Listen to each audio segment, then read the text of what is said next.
1 Kings 9:12-14.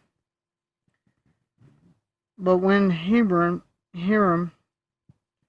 came to Tyre to view the towns that Solomon had given him as payment for money for help, he was not pleased with them. So what he's offering him, he's not pleased with. You know, I believe God would have opened the doors and did for him to build the temple. But all this other building, his palace, okay, you just finished God's temple. Why do you look immediately to yourself?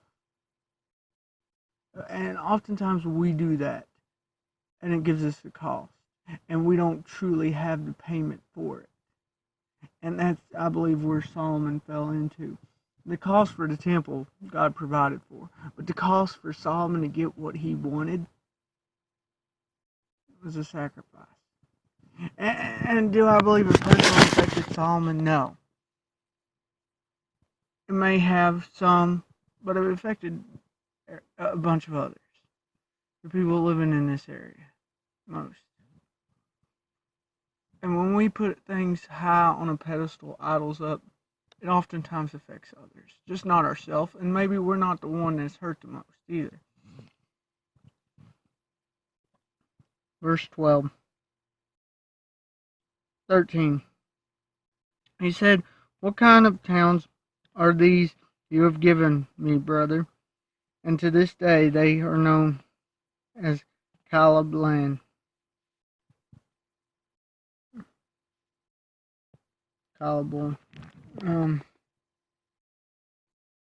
I guess it implies bad land. Land good for nothing land. So, first off, because of this area gets a bad reputation. The people that live there, first sacrifice. Second sacrifice will be the fact that he has to give up other land.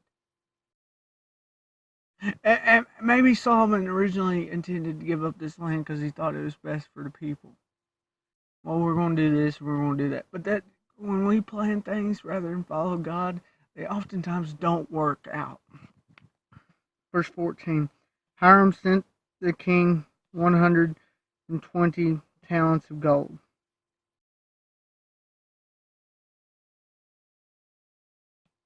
And so he gives a payment for the land.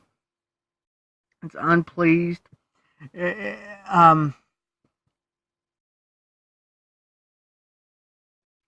gives them money. Not quite the amount I'm sure Solomon expected. In my original study, I thought Solomon changed the land that he gave him. But apparently it just changes the name to this good for nothing. And when we seek what we want rather than seek God, oftentimes that's what it is. Goodness for nothing. We need to make sure we put His will first. We seek Him. Seek first the kingdom of God, and all the things we desire will be added to us. And that's the things we desire in Him. Because if we're desiring something else, then we're not seeking Him first. So that's the catch to that. You desire a new car. Well, if it's not God's will, then you shouldn't be desiring it. But if it is God's will, then He's going to provide. So don't worry about it. Just seek Him. And that's what that teaching was. But Solomon was so focused on getting his palace now done since the temple was there. Wow.